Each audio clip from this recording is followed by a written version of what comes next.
Do you think so? I'm still on mute. You're still on mute.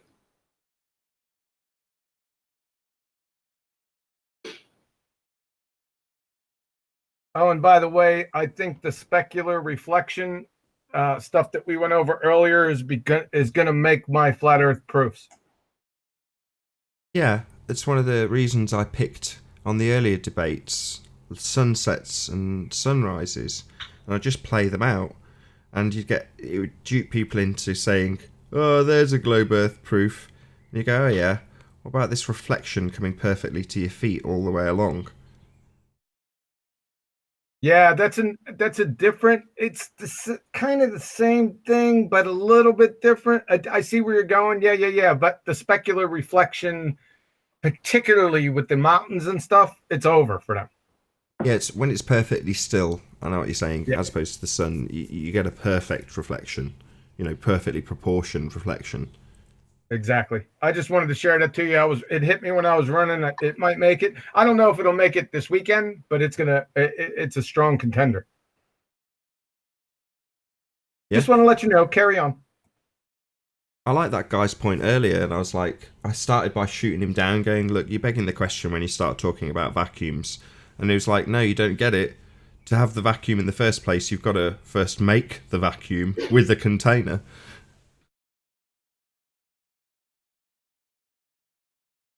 I spent my ketchup and mayonnaise on my hot dog all over the place, man. You can't do that shit. But yeah, it's nice when someone comes up with a new point that you've not really considered. It seems so obvious when they say it, but you're like, yeah, that's genius. Yeah. Right, 1 minute and we'll start live. All right, I'll be on mute. No, I ain't gonna sabotage it, man. Go ahead, Randy.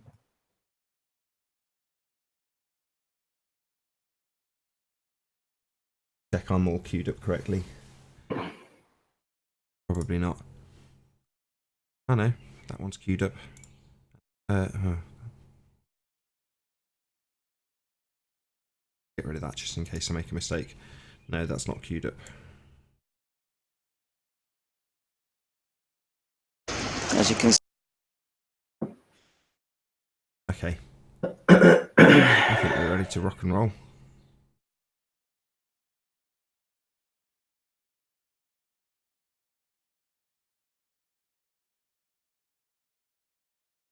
Right, you guys happy? Yeah, it's fine. I don't actually have a Flat Earth QED intro, so it'll just go silent for a few seconds and then I'll introduce you. No chocolate saying then? No chocolate saying? I haven't seen him. Sent him the link. Oh well. My title makes no sense anymore. He might show up.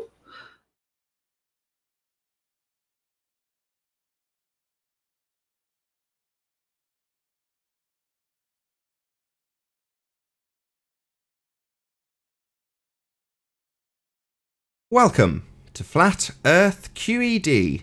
I'm your host Nathan Oakley, and if you are new to this channel, or you've not done so already, how dare you, then be sure to subscribe and hit the bell notification icon to keep up to date with the Flat Earth debate. If you'd like to support this channel, there is a super chat that runs alongside each of these shows while they are live. There's also a PayPal, Patreon and crypto link in the info box below the video. If you'd like to keep up to date with the community debate, then go to nathanoakley.com and check out the Flat Earth Debate Forum, which I strongly advise you all join.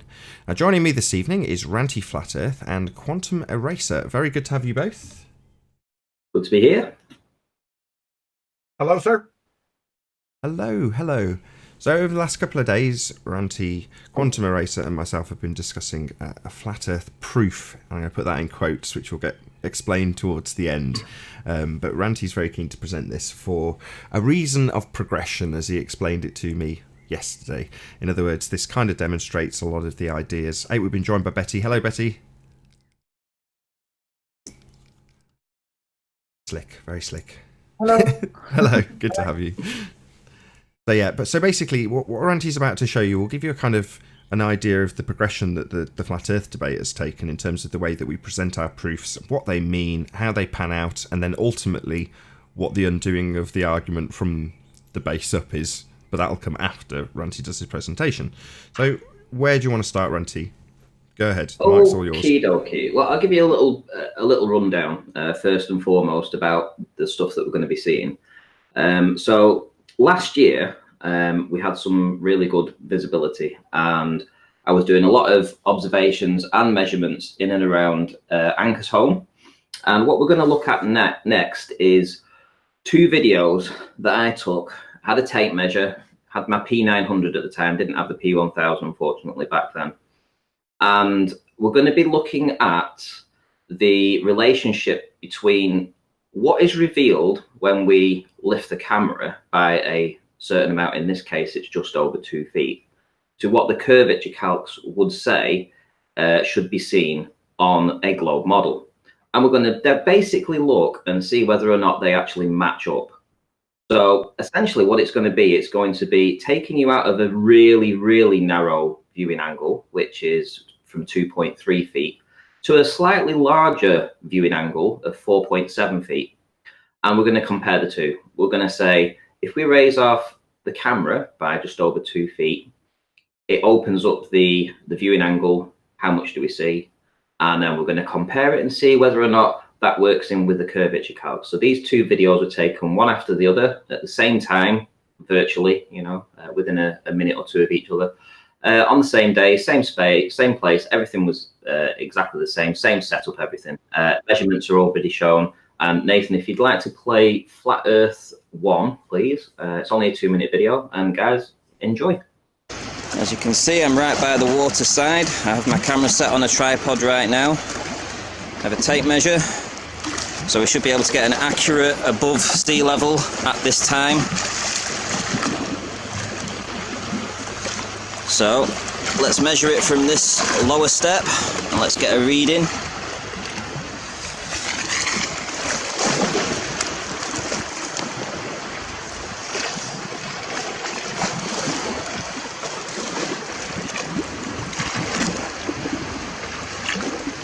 .2. 2'2". Right. So now we know the height above sea level. The water is coming in approximately 2 inches every minute or so, judging by my last video. So by the end of this video, the height above sea level will probably be around 2 feet or just beneath.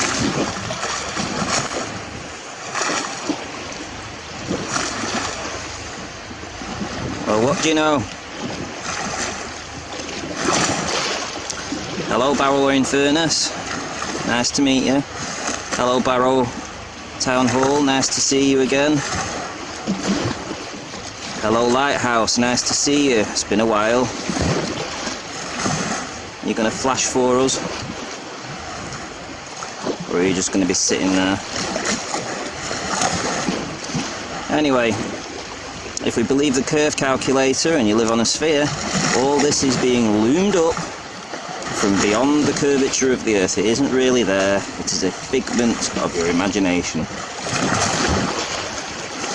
So from an elevation of 2 feet above actual sea level,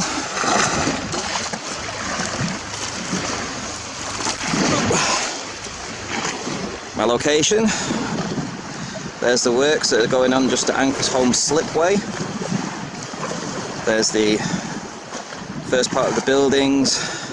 So we're at these steps here, the next set of steps along. If I was having an educated guess, I would say 18 miles to target. And that'll do for another flat earth proof. Cool. So we've seen the first video. So that was me, obviously, at a lower elevation. You could see that the bottom of the buildings weren't visible, which is to be expected during the swell. You know, you expect that, what's happening. At the time, I couldn't explain it. Now we have plenty of answers for that. I'm not really interested in that. What I'm interested in is what we actually saw and how much is going to be revealed on the next video. Nathan, if you want to play Flat Earth 2, please. Yeah, no worries.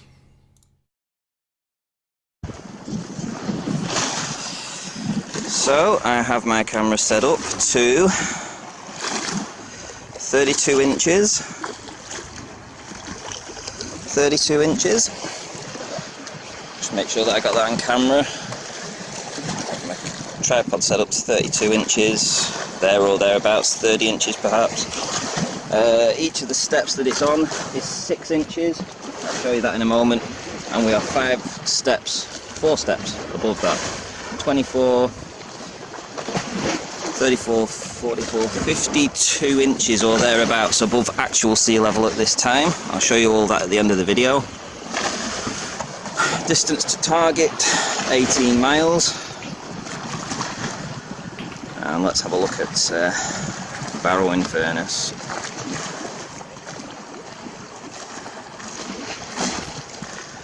Well, the first thing in view is Walney Lighthouse, which is a little over 13 miles away. Then we have the main buildings of Barrow. Sorry, the main buildings, the main town hall, etc. Then we come across to complete flatness of Barrow, essentially. So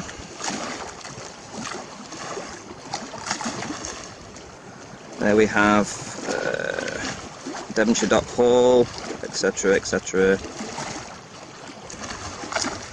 Devonshire Town Hall. There we have there's a building there that's a medical centre, and there we have the lighthouse. So these buildings here are approximately 18 miles away. These are certainly 18 miles away. And let's show you where I am and some measurements, seeing as we're here.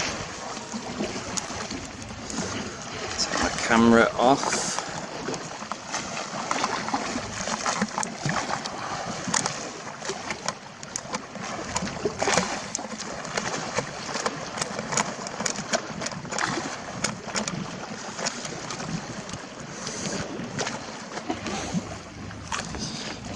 Right, so here's the water coming up to this step. So we have 1 step, 2 steps, 3 steps, 4 steps, 1, 2, 3, 4 steps. And we have my tripod. Here we have a tape measure.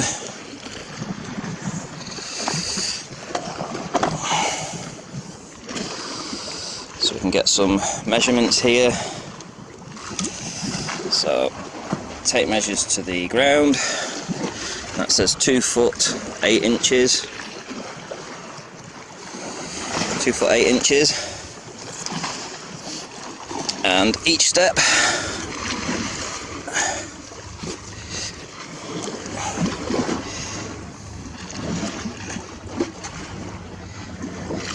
is 6 inches. So 2 foot 8, 24, 32 inch, and 4 times 6, 24, 56 inches. So 56 inches from 18 miles away. Here we are at the bottom of these steps, just outside of Cleveley's. There's Anchor's Home. There's the works that's going on at Anchor's Home. Anchor's Home Slitway is just on the other side of that circular part of that building, or part of the seawall defences. So there we go. Another astonishing flat earth proof. Cool. You're on mute at the moment, Ranty. Almost too vigilant for your own good. Ah, okay, there we go.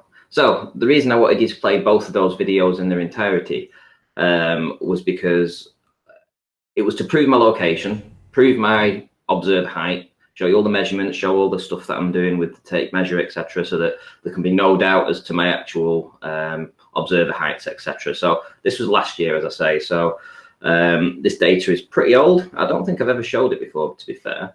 But I was looking back through the stuff, and I got to thinking about the angles that we were looking through and comparing them to the curve calc. So if you give me a second, I'll share my screen here, Nath. No worries. Okie dokie. So let me know when I'm sharing. Yeah, you're on. It's a little bit small, but you're on. Okay, right. So what we're doing here, we're going to compare the 2 1/3 foot observation on both the 18-mile buildings and the buildings that were at essentially 13 miles or thereabouts. So to the lighthouse, it's 13.17 miles. I can show you that on Google Earth, if you bear with me. So I'll get my own locations, etc. So this little marker, this pin I've put in, it's just past Ankersholm Slipway, which is this ramp here. And what we've got here, we've got the bottom of the steps, and we've got the line measures already put in. So I'll just double click that. And that'll take me to, which one? That'll take me to the lighthouse. So let's put the measurements in that, properties, and go to the measurements. And we've got 21.2 kilometers. So that's from my observer point to the lighthouse. And with the other one, I'll double click that one as well. You'll see that this one is actually to the medical center, which is this building here. So I'll put the measurements into that as well. And what we have is 28.9 kilometers. So now we have all the data that we're ever going to need. You've seen the videos, you've seen my observer height, you know the distances. Well, I've already put them into the curve calcs, and we're going to go through them and see whether they hold up to scrutiny. So from the lower observation, looking at the lighthouse, what we should, we'll just go for refraction. I'm not too fussed. We'll give them refraction. I don't really care. 71 feet should be hidden, right? So what happens when we increase our elevation? So if we go a little bit higher, so when we go a little bit higher, it says that the refracted hidden should be almost 61 feet, 60.7. So that is a difference of 10 feet, just over 10 feet. So what it's saying is that if I lift my elevation by the distances that the amounts shown, I should see 10 foot more. So let's have a look at how that stacks up. So this is the lighthouse in the 2 images. What we have here is an inferior mirage running through the image. You can see that through the footage.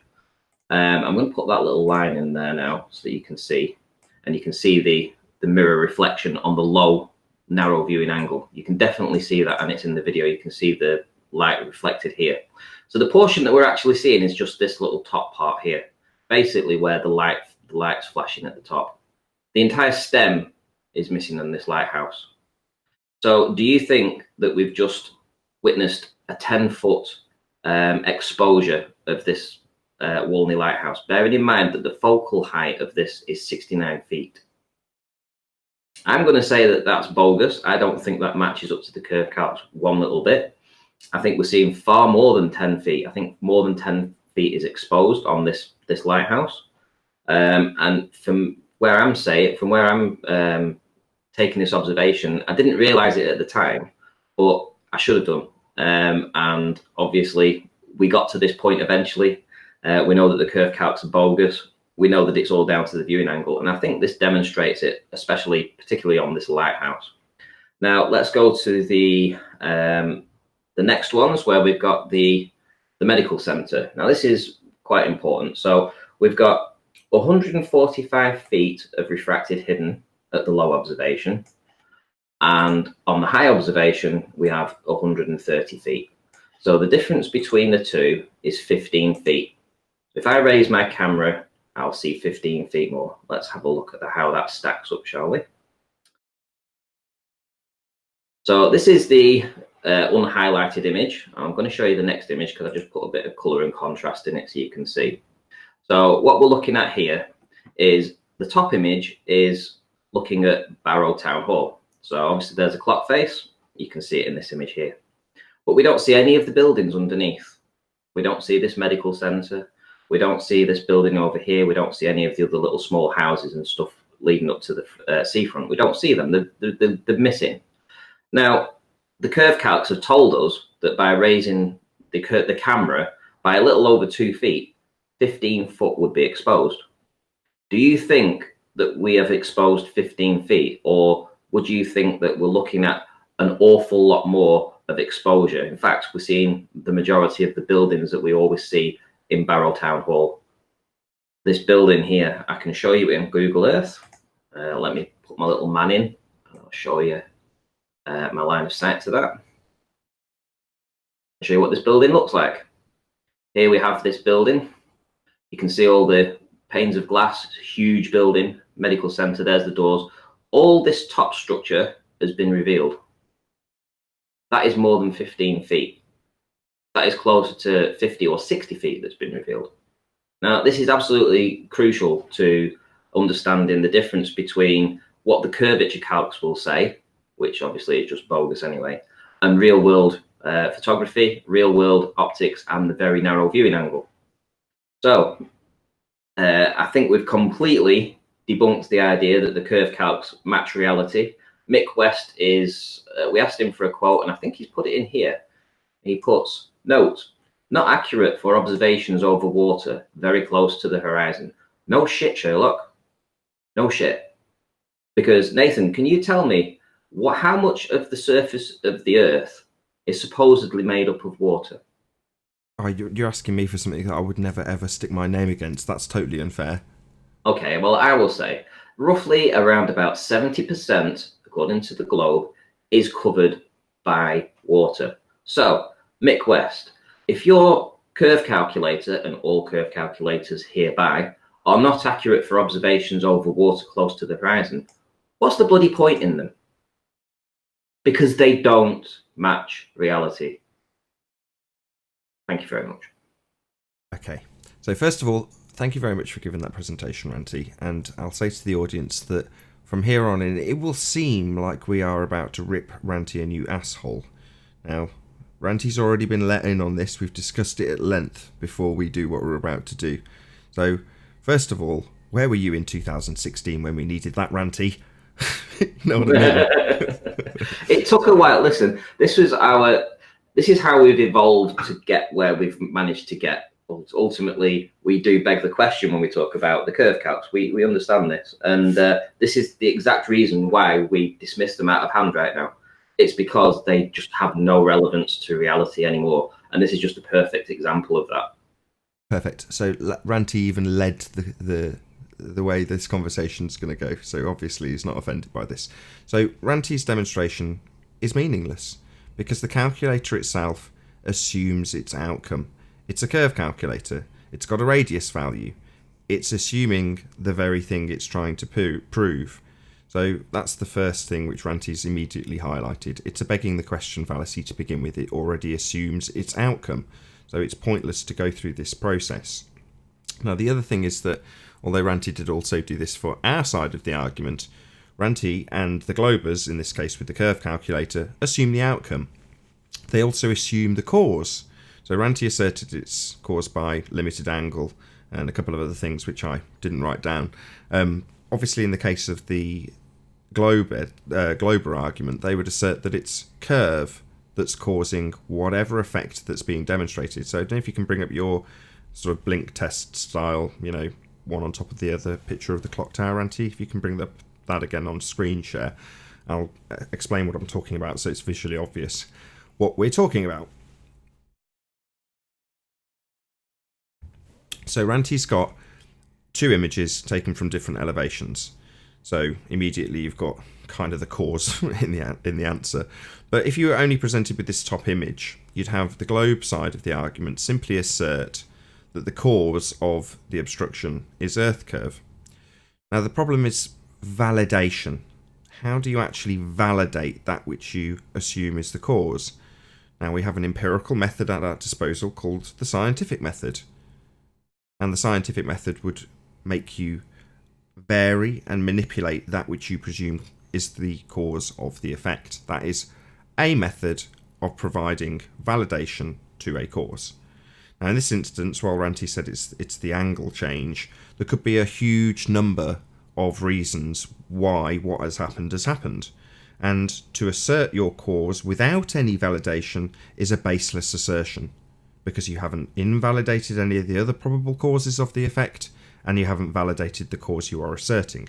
You simply beg the question when you use the mathematics that Ranty has presented, assume your outcome, and then voila, you have yourself a assumptive globe proof. So, one sec. So in the case of the bottom image, what you have here is a demonstration of a concrete noun. There is no explanation required on our side of this argument. What you are looking at is a clock tower, is a town. There's no explanation required whatsoever.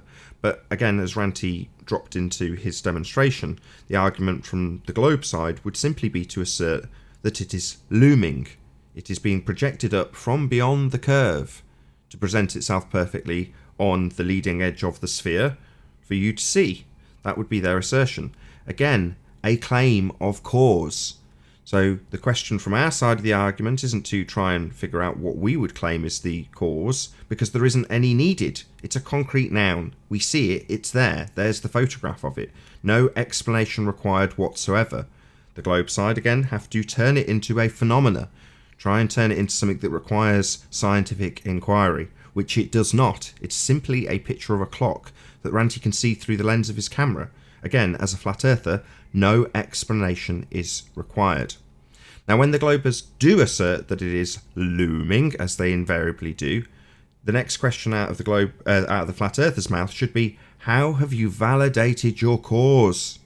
How have you proven that which you assert has caused this claimed phenomena, which it's not, to be looming? The answer is they never have any validity. They haven't taken ambient air temperature readings and water readings every foot between you and the observation. They simply assert a just so story based on the begging the question fallacy itself. 7/6R, terrestrial refraction, a mathematical reification, not a measured, reasonable deduction based on measurements taken from the water and air. That's certainly not what they do when they apply their arbitrary mathematics of 7/6 of the begging the question R value. So all of what Ranti has done, good though it may have been back in 2016 and precisely the way the arguments all went, none to date, and Ranti's done this very casually, have been presented with such consistency as Ranti has presented today. Every measurement self-contained within the actual, single shot that he's done on the camera itself within about 2 minutes. You couldn't get more concise.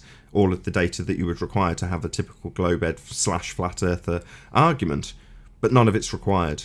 The legs of this argument are cut off when you point out that the model is not where we live.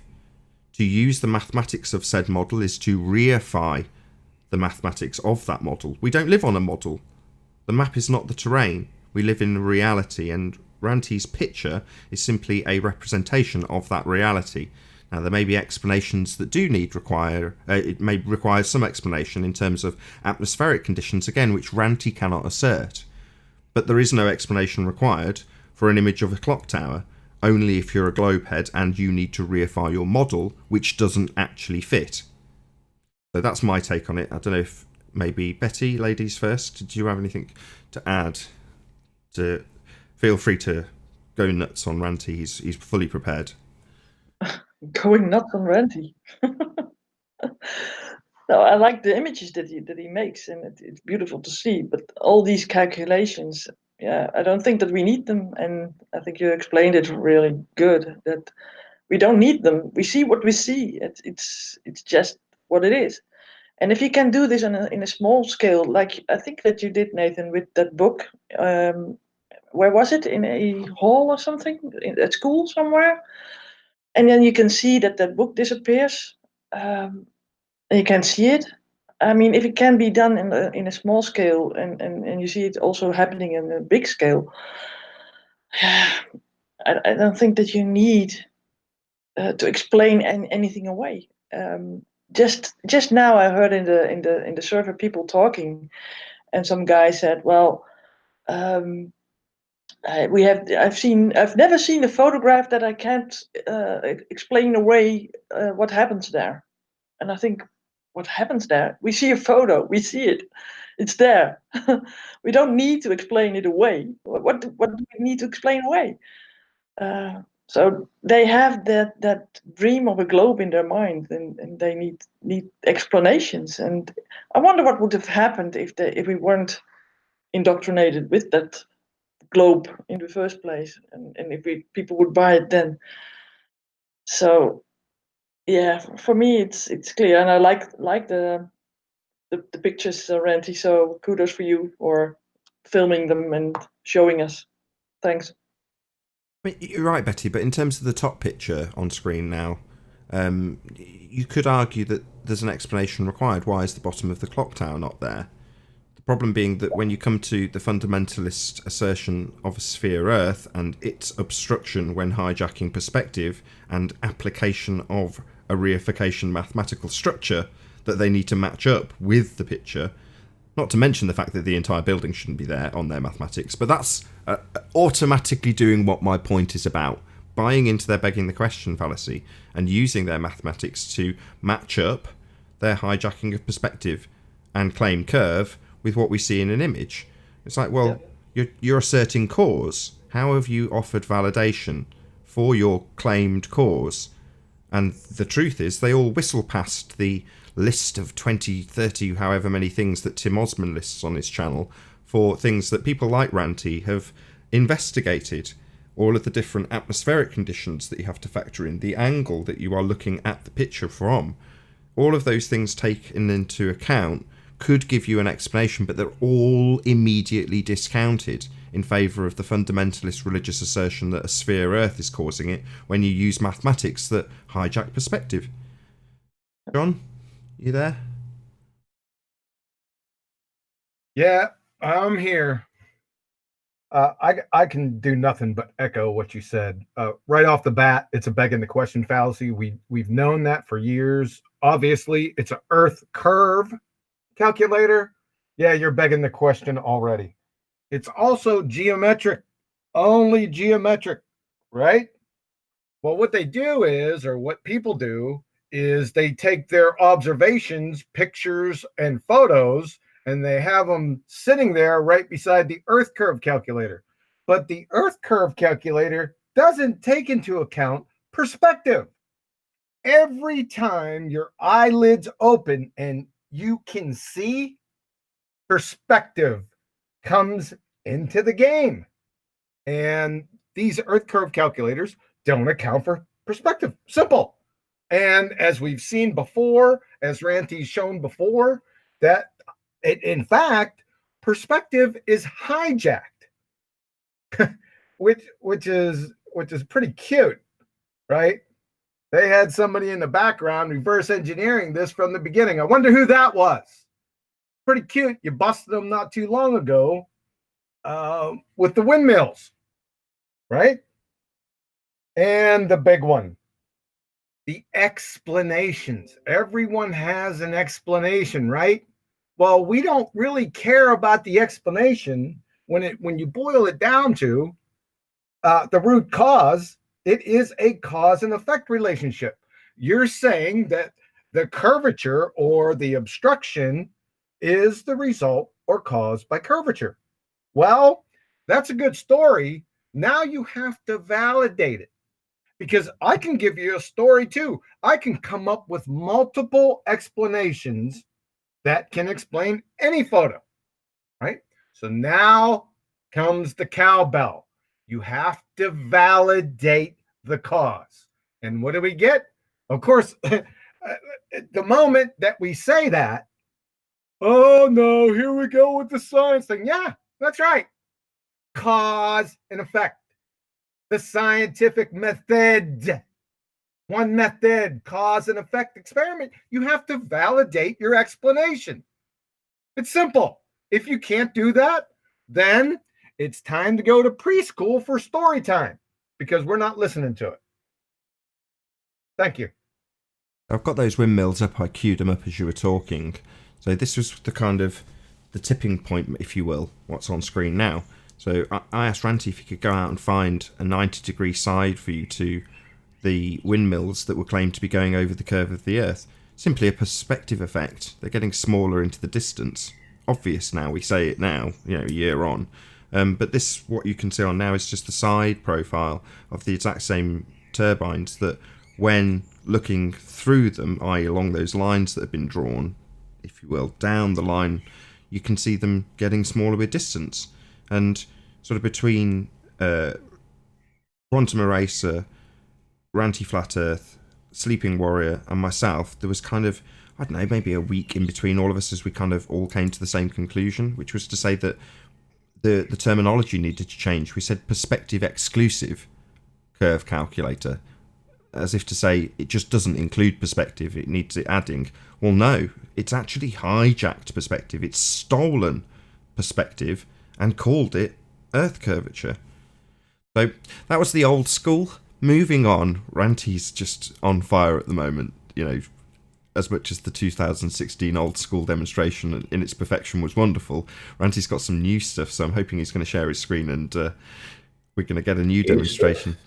Hey, before we get to that, just to clarify right here, this is, we were looking at the Z-axis at first, and it showed that the windmills were apparently dropping in the distance. But then when we switch around to the x-axis, which you're looking at right now, guess what? Here's the z-axis, and then we switch over to the x-axis of that z-axis. They're all level. Well, that's telling you right there that there's a rooster in the hen house, right? Because if there's z-axis drop, there must be x-axis drop. You can't get around it. So that's what told us right away that, like I said, there's a rooster in the hen house. So, yep, it's over right there. Do you want me to discuss today's videos, Nath? Yes, please. Okay, let me get 1 second to set them up. Where are we? Okay, so saying all that, and after we've been through all that, essentially, it appears that I might have found curvature. What do you think, Nath? We'll have to check it out. Look. I see obstruction. That's looking like curvature. Looks like it's beyond the curve to me. Yep. Let's go home. What do you think, Betty? Yeah, well, for me it's perspective. Nah, that's curvature. Look at that. There's obstruction. No, you see sort of a hard line with the sand there, and Yeah, but it's obstruction. You can't see the bottom of Yeah. the loader or the truck. That's So what? that's clear obstruction. it's so much in the distance. I can't see the legs of that woman. Real? Oh, oh. Whoopsie. They're kind of big for.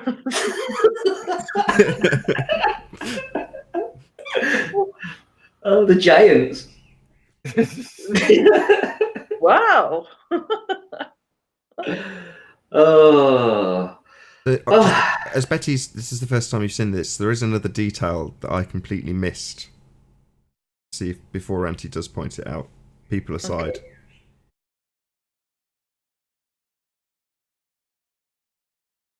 Another detail. Give in. I'll give you a clue. It's in the background. Background. Let me see. It was. Not getting it yet. Okay. No. Give it a Right, couple of seconds. Ranty will have to fill you in, I think. Well, specifically this week. Yeah, a windmill there, I think. Yeah. Bingo, bingo. Yeah, after behind the crane, I see the windmill. How Then far, in the sky. how far is the windmill behind the crane? Behind the loader? Behind the loader, about 19 miles. Wow. Look at that. Those wind turbines, the nearest turbine is 21 miles away. Wow. Yeah. And look how it extends Yeah. higher and higher. These windy things. How do you call that? These flaps on the windmills. They are bigger than the whole bottom of it. The rotors, yeah. Yeah. Oh, rotors. Yeah. Yeah. This is footage. Yeah. What's also interesting is through this entire image, this inferior mirage that you're seeing at the bottom is at different heights. On the furthest turbines away to the nearest ones, it's at different heights. And what that's showing is that there's not a hard cut-off line. So it shows to me that it's just an extending plane. The plane is extending just further and further and further. Mm. What's interesting as well is another video that I might show in a minute or two is that we see a dog again bouncing. What was that goal? What's that? An apparition? I don't know. I even see it say in the video that I was unsure exactly what that was. It could be a buoy, for instance, or it could be a post that's being hidden half by an inferior mirage. I just don't know. I might have to go back and check. I think what John's hinting at is it supernatural? Is it a black hole? No. It's definitely not a supernatural, John. It's definitely there, but it's being miraged. Is it Georgie Mooser? I don't know where the hell Georgie Mooser is. Hey, Chocolate saying, better late than never. Hey guys. Hey. Yeah, sorry I'm late. Got tied up. Yeah, you still have time to step over John's. Yay. Awesome. I'm on mute. I'll still be on mute. All right, let me know when you're going to talk so I can interrupt you. Just look at this turbine. Look at that. At least 21 miles away. At least. And everything and others going as far as 26, 27 miles away. It's astonishing. Before you move on from this, so if you can you just reiterate that point you said about the extending plane and the differences in the points of Mirage? Can you just reiterate that before you go on to your next video? Yeah, so where the inferior mirage happens on the far distance ones, you've got an inferior mirage where my cursor is there, and then on the nearer one, you've got the inferior mirage which is lower down, so it's nearer to us. What that's showing is that it's an extending plane, because you can't have two lines of inferior mirage. If it was Earth curvature, you would have just one line, and they would all mirage at the same point.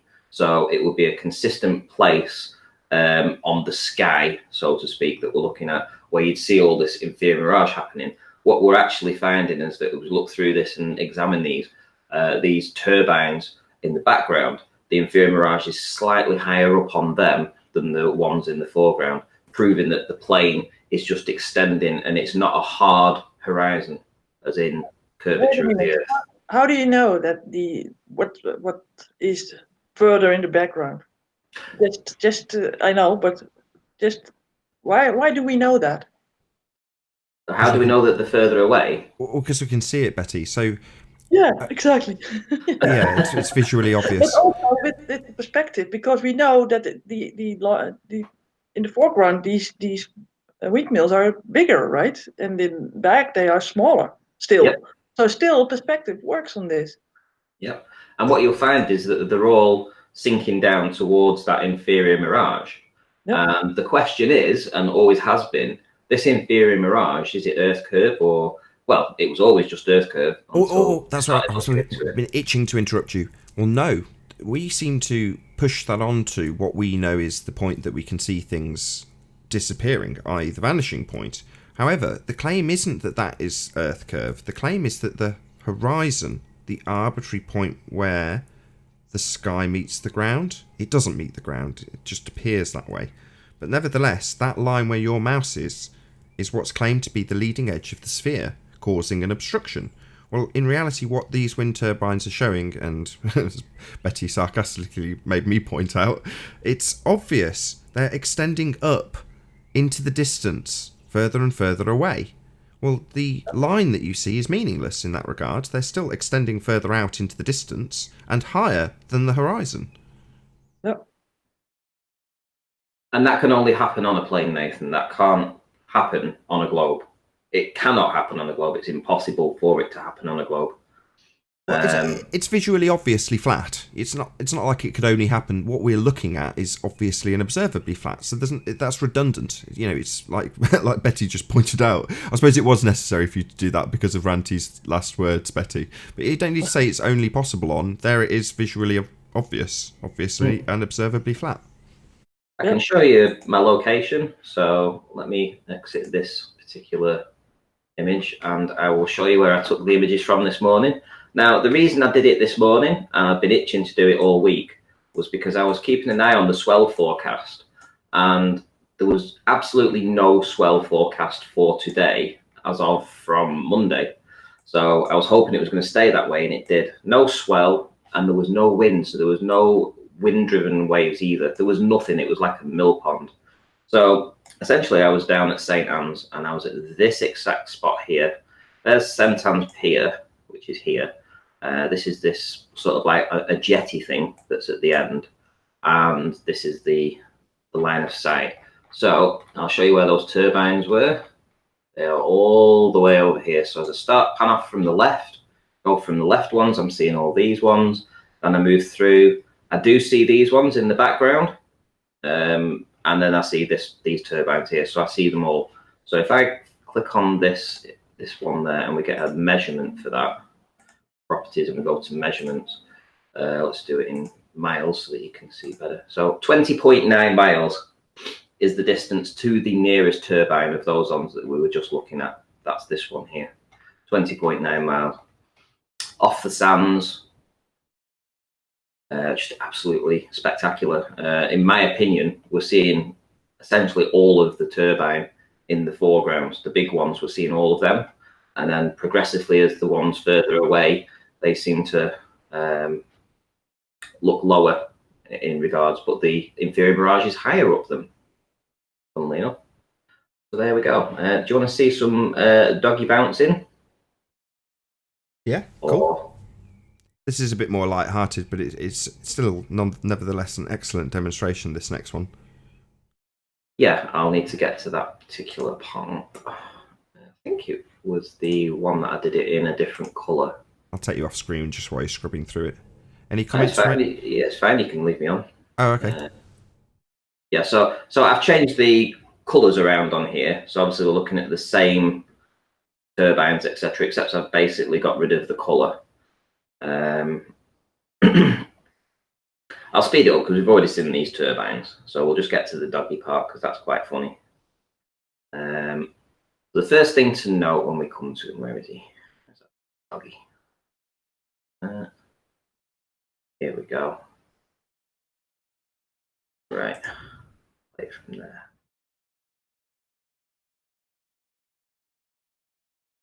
Right, there we go. So keep your eye on this dog. So this dog here is just running off. He's just running off screen. I want you to watch as he runs back onto the left-hand side. So here he's going.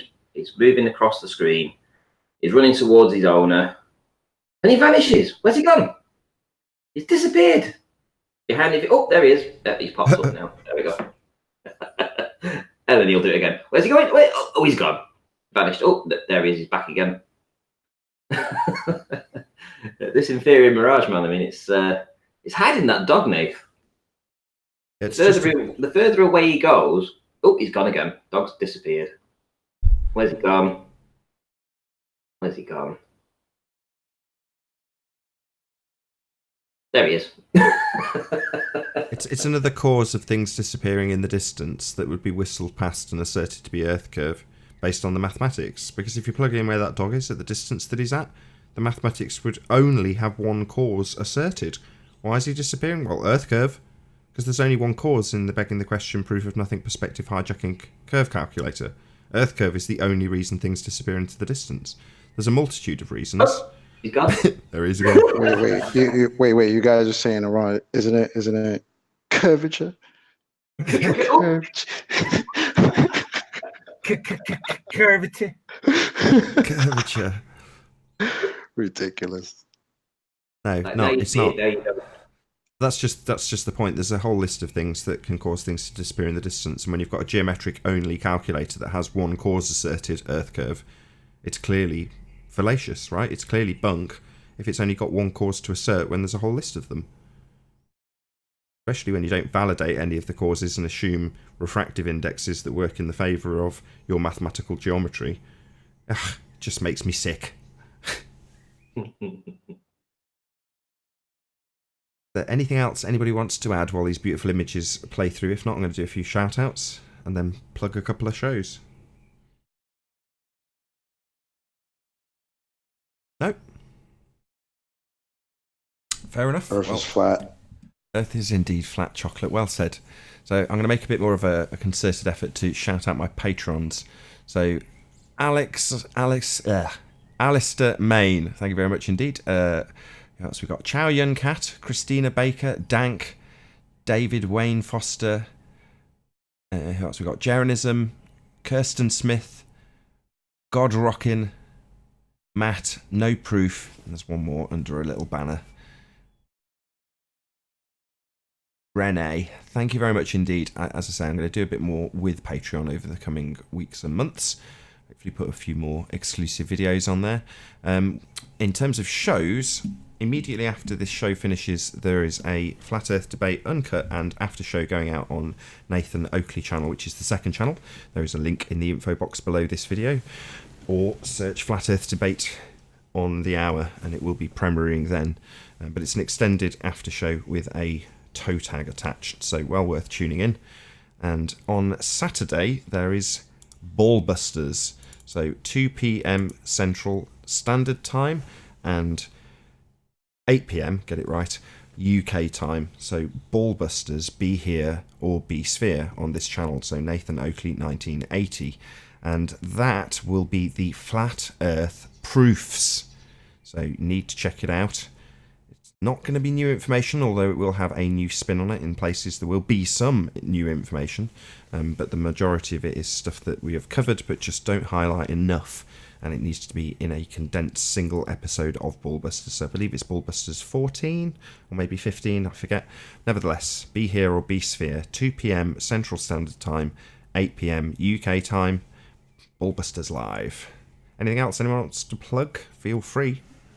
I'd like people to perhaps leave a few messages where they've found a toe tag somewhere, so that you, Nathan, can then upload that toe tag with the person's name who grassed them up. How's about that? grass them up means tell on them. Yeah, who told them? Yeah. Yeah. Yeah, a little shout out for a toe tag. Yeah, people Yeah, have been... all they have to do is they rack them and stack them, and we'll toe tag them.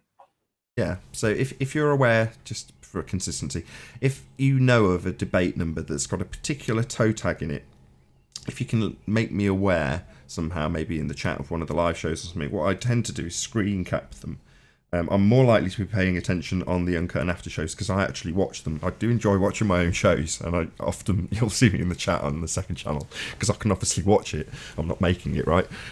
So tell me, maybe in the Uncut and After show, what the number of the show is, preferably with a timestamp, although if you just tell me the number of the show, I can often scrub through and find it. But that's the ideal, i.e. Bob the Science Guy, show number 452 at 53 minutes or something like that, and that just, I'll cut it out and I'll just stick it up with a toe tag number. I've got a playlist again on the second channel, Nathan Oakley, link in the info box below. 10 minutes from now, check out the Flat Earth Debate Uncut and After show. But yeah, I'll go in, cut it out and just stick it up as a toe tag special, and then stick it in the playlist on the second channel. So there's a whole list of these toe tags, but they're quite good fun. They've been very well received. It just came out of a joke on one of I think it was actually Georgie Musa that birthed this idea. So Anthony gave me a thumbnail of a toe tag with Fight the Flat Earth written on it, and then I just slapped on I think it was actually one of the Patreons bought a T-shirt, and it's a picture of him in the T-shirt because it's nice and wrinkled. It looked like the foot. Oh, I bet he hates hearing that now. Nevertheless, that became the foot part of the toe tag, and then it just sort of went on from there. And now they've all become little shorts with these globehead fundies that come on, assert their religious belief, and get their ass handed to them on a plate by one of the panel. It's great. Can I ask everybody that hasn't already, if they want to go and subscribe to Globely. So if the video that I've put out, which is a mirror, I think I put it out this morning. So if you guys want to just head on over, just maybe watch a few minutes of that. If you like what you see and you like the activism that's going on with the Globely tour, there is a link in the description there that you can click and subscribe to these guys, because they still don't have 1,000 subscribers yet. We really need to get them to that 1,000 subscribers as soon as possible, really. Yeah, that's actually quite important because they're going to be needing 1,000 subscribers to live stream. So there's actually an incentive to get them to 1,000 subscribers. Can you post a link in the side chat of this hangout, and I'll post it in the live chat. I'll stay live just to get them that step closer to 1,000 subs, because they need it, right, to mobile live stream. Exactly, yeah. Take out the link and I'll publish it to the people who are in the live chat now. Plus, it kills another 5 minutes before the Flat Earth Debate Uncut and After Show starts. There's always a caveat for you, Dave. Always a caveat. There, here we go. So, posted that in the side chat there. So, everybody could please just head on over there when this finishes and just click the link, subscribe, ring the bell. Days. And if you haven't rang my bell, please ring my bell as well. Okay, so I've stuck a link in the live stream. I'll spam it a couple of times, but go and check it out. Global Tour, they need to get to 1,000 subscribers. There's every reason to be subscribed, as they will be producing live content, chatting away with various normies and converting them to flat earth and the ways of the globe lie. Excellent entertainment will be had by all. Subscribe today. Right, any more for any more? I believe there might be another show starting soon, Nathan. Excellent segue. So I'll, at the very least, wait for a couple of seconds for the link that goes by for the Globe Light tour to move out of the way, but I will put a link in the chat right now. So if you want to go and check out the Flat Earth Debate Uncut and After Show, it's on the second channel. If you're watching this, obviously you are. If you are watching live right here, right now, you're watching on Nathan Oakley 1980. The second channel is just grown massively. It's been tremendous, and it gets nice comments. It seems to have good people in the chat. Yes, there are people who believe in the globe there, but the conversation tends to flow really nicely in the chat when I'm watching. So yeah, go and check it out. Hopefully I'll grow my own channel by a few subscribers. So Nathan Oakley channel, link in the info. There's also a link directly to the premiering stream of the Uncut and After Show. It's an extended after show, so it's about 3 hours long. Starts at 10 PM UK time and will do from now on. So every single day there will be an Uncut and After Show at 10 PM and a live show at 2 PM. The only caveat being you've got to be subscribed to both channels in order to get it as simplistically as I've just laid it out. So providing you're subscribed to both Nathan Oakley and Nathan Oakley 1980, 2 PM every single day there'll be a live show, and 10 PM every single day there will be an Uncut and After Show. So that's the way to keep it nice and simple. So there's recently been a schedule change just to keep it that little bit more simple. The amount of actual material stays about the same, but it's much more simple for me to summarise. Live at 2, Uncut and After Show at 10 UK time. But before you subscribe to Nathan Oakley, subscribe to me. As we're shamelessly plugging our stuff, yes. Subscribe to Ranty Flat Earth. He is superb. Stick a chat link in, Ranty, so I can at least get it in the live chat feed, and it'll stay next to the video when the video plays out as a thingy-bob. How quick can you get a link? If you can't do it quickly, I'm going to ride out in a couple of minutes. You've got the link in 2 seconds. Okay. There we go. Cool. That's Ranty Flat Earth channel, as we're shamelessly plugging our own stuff. Yeah, and join the Discord server. They're going to be every day debates, so you can join Nathan's show every day. Yeah, so underneath each of the live debates, live at 2 PM daily, there is a link to the Discord server, which is run by Betty Van Velsen. And it is called Science versus Pseudoscience. So scrolling by now is the link to Ranty Flat Earth, who's coincidentally mirrored the exact same video I just spammed for the Globe Light tour. But there we go. Very, very good. So go and subscribe to Ranty. Shameless plug, shameless plug. But the Discord server also, yes, Science versus Pseudoscience. There's a link daily. It's actually the public gateway into the live show if you want to add your comments or opinions or express your views on the shape of the Earth. So that's also published daily. Any more for any more? Got about 2 minutes before I round out, and then the Uncut and After Show will start on the second channel. Nothing further, sir. Nope. No. Okie dokie then. Oh, go on, Ranty. No, don't have anything more for you, I'm afraid. Except to say, I have been getting a bit of grief from flat earthers saying that they're bored now of all this optical stuff and they want me to do other stuff. I just say, I'll change when I get the chance. Well, probably screw at the them. end of the year. Hey? I said, screw them. You're ace. I don't care what anybody says. You're ace. Do what you're doing. You're absolutely fine-tuning your craft And this presentation today is an absolute perfect demonstration of that, especially the last couple of videos, although we talked about them in a fairly jovial light. Epic, mate. Don't change a thing. Doing my job. Other people do theirs, I do mine. Cool. Betty, any last words? No, nothing. Fair enough. With that, I'll say a huge, massive, enormous thank you to Ranty Flat Earth for making this presentation possible, and of course a massive thank you to all of you in the live audience for tuning in, hopefully sharing, subscribing and all that good stuff. As I say, check out Nathan Oakley channel. There is a uncut and after show starting any moment over there. Once again, another thank you to Ranty, another thank you to Betty and Quantum Eraser. I've been Nathan Oakley, this has been Flat Earth QED, and I'll see you all in the next video.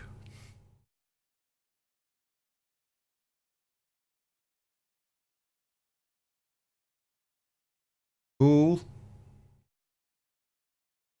We're all done. It's not worth, you know, what you've just done. It's irrelevant now anyway. What is?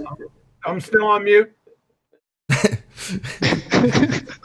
still Come on, on man. mute. You got to talk. I can't interrupt you if you're not talking. I just want you to know I'll be on mute for the rest of the time. Good to know. Thank you for letting us know that. Can you let us know when you come off mute? I'm off mute right now, but I'm going back on mute. It's because I said don't let it be a running gag. That's what's caused this, isn't it? Yeah, but it's on the telly. I like the on the telly Hashtag thing. same team. The on the telly thing I can get behind. Hashtag hug a baller. You Hey, know what, Tommy? Nathan, I like this little hangout thing again because I don't have to wear those stupid headphones. Can I be on the hangout and do the flat earth proofs? Yeah. Cool. Didn't you used to come on the Hangouts? Why did you stop?